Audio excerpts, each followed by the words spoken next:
first of all, here if we are using any, so if we are using any technology, means definitely there will be a architecture, okay, how to run, how to use, how to maintain, okay. So like that architecture will be consist. So here cloud computing, mainly this architecture is divided into two parts, ma.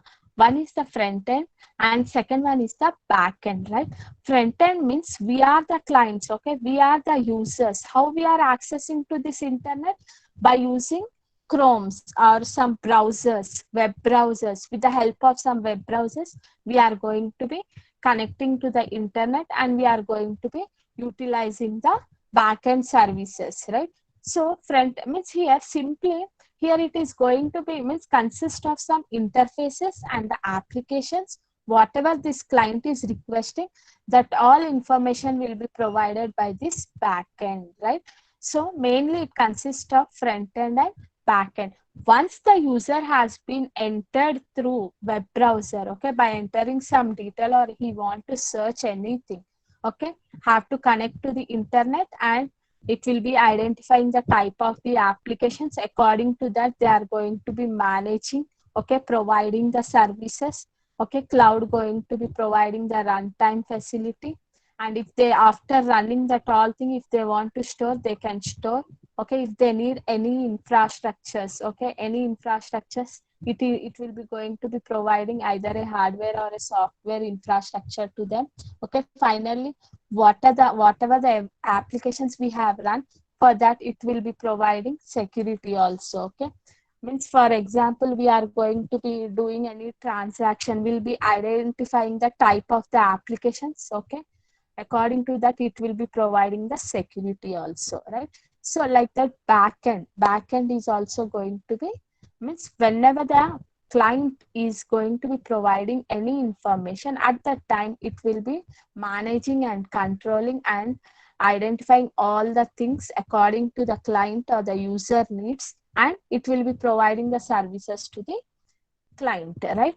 So like that backend is going to be providing all the data storage, virtual machines, securities, deployment model, servers. These all things they are going to be providing, ma. And here they are going to be like they are going to be maintaining the security mechanisms depend upon the traffic control, okay. They are going to be allowing increasing of servers and decreasing of servers, right? So depend upon that, they are going to be communicating with each others, right? So here we have seen that few advantages before now, right? So first of all, I said that in cloud computing, definitely whatever the services we are using, for that we are paying, but with minimum cost, right? So low cost will be there, ma. With the help of this low cost, okay, we are going to be utilizing all the services, right?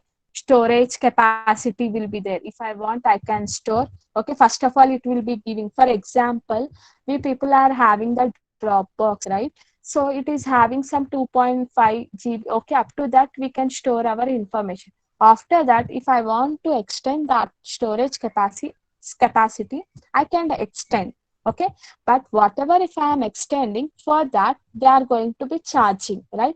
They are giving some period of time, 1 to 6 months, okay. For this much GB, you have to pay this much amount, okay. Based upon our requirement, we are going to be choosing that all things, right? So storage capacity is also one of the example, advantage. And low cost of IT infrastructure, ma. For example, if I am going to be what will say means, uh, I'm a new, no, I'm building one new organization, okay. So I don't have that much money to buy all things, to put a office setup, to get the servers and these all things. I can't recruit the persons also, okay. Just with low cost, I want to develop the organization, okay. I want to run, means in that case here, I can I can invest some less amount in the organization. I can use this cloud technology, okay. So IT staffs and the service engineers, they are not required for these all things whenever I'm choosing these cloud services. Simply here I am giving my requirements. Okay, these are my requirements. I need these softwares and these hardwares to run my applications. Okay, simply I'm giving my information. I'm putting my website into the cloud. According to that, they are going to be providing all the infrastructure. So no need to take one office or organization. No need to sit there. Okay, simply we are going to be using the third party. Simply we can say that cloud computing is going to be providing the services and we are using, right? In that case also it will be an advantage for the users, right? So increase the computing power. Okay, whenever I need servers more, okay, any resources more, I can increase or can decrease, right?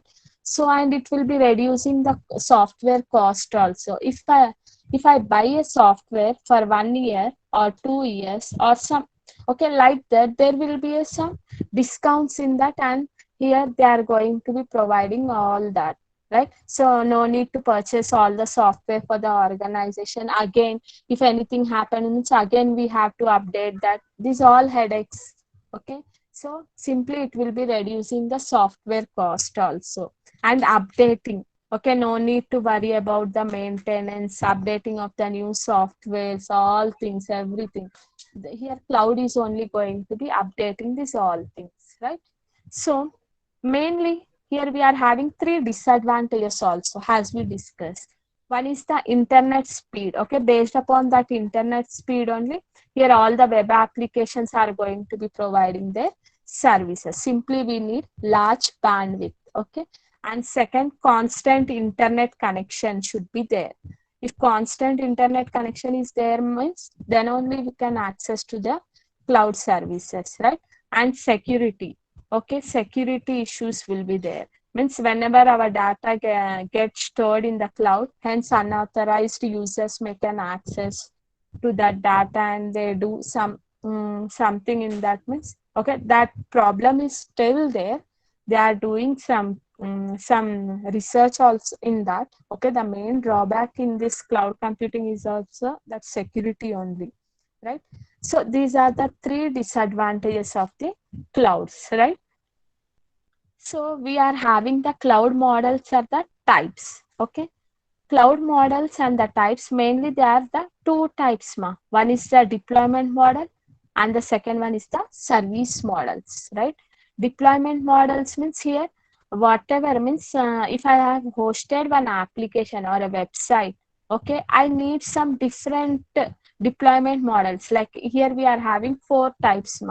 One is the public cloud, one is public cloud, private cloud, hybrid cloud, community cloud. We'll discuss these all things in next chapters briefly. Just I want to give an overview on these cloud models, right? And service models also there.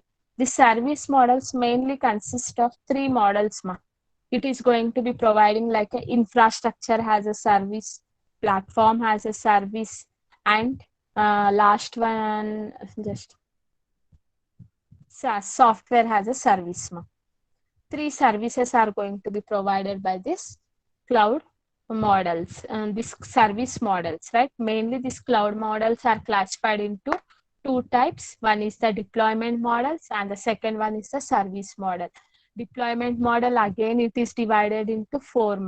One is the private cloud, public cloud, and hybrid cloud, and the fourth one is the community cloud, right? Next, service model, it consists of three types again. One is the IaaS, PaaS, SaaS. Means infrastructure has a service, platform has a service, software has a service, right?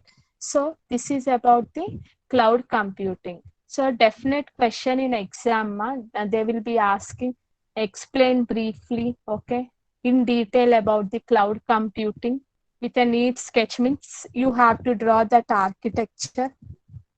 Okay, you